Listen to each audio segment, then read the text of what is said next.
Hey guys, I thought I'd put this little video together for the new RSI Arrastra or Arrastrid. We don't really know. They mentioned both in the video, but I'm going to go with Arrastra.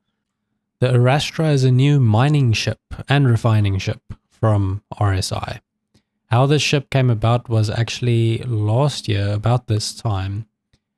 CIG came to the community and said they have a gap in the mining market between the Orion, which is a massive mining ship, mainly made for mining asteroids, and the smaller mole.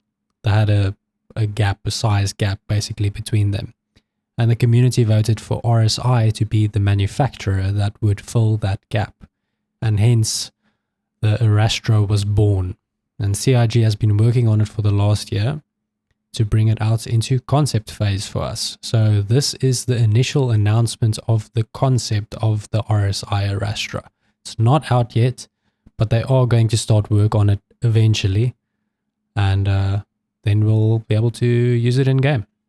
There wasn't a ton of info in the announcement video, but we did get to see some work they've done on the concept so far.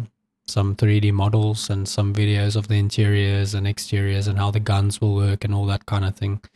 You can see it's very much heavily inspired by the other RSI ships, which obviously makes sense because it's an RSI ship. But more specifically the Galaxy.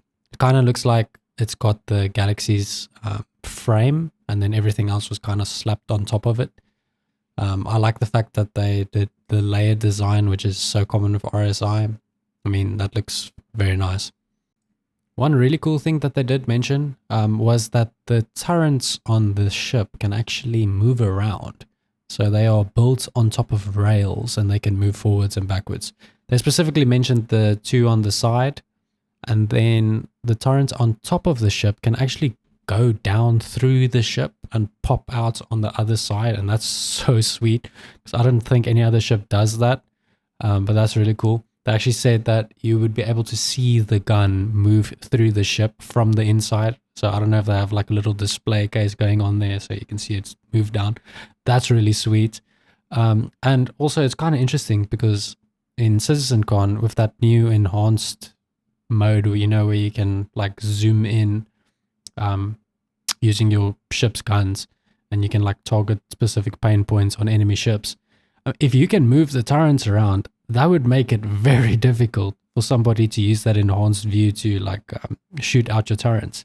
So I can imagine that being quite annoying when you're trying to take down this mining ship and the turrets keep moving around. So I don't know. I thought that was kind of interesting. One cool thing about this ship is that it will be able to land on planets, which is obviously huge because the Orion can't do that. The Orion has to stay in space. It's mainly made for dedicated asteroid mining, but obviously with this ship, we'll be able to do a bit of both. So that's pretty cool. A massive mining ship that can actually land on planets. In the video on the channel, they did show like mini mining rocks in the hull of the ship. So they can drive out when you land on a planet, and you can potentially be mining large asteroids or large rocks on the planet. And your crew can drive out and mine smaller rocks with the rock. So that was pretty cool. But yeah, guys, let me know what you guys think in the comments below. I'd like to hear what you guys have to say about this ship. This personally isn't really in my line of gameplay. I enjoy more the exploration and combat and that sort of thing. But I don't know, one day if I get into mining, I can see this being like one of the best ships to pick up. So obviously if you're going to go for the Orion, I mean, that ship's massive. I don't know if that ship's really made for one or two friends that want to play the game. It's probably made for like orcs. So this is probably feasibly the largest ship you could use. But anyway, let me know what you guys think in the comments. Yeah, sweet. Toodles.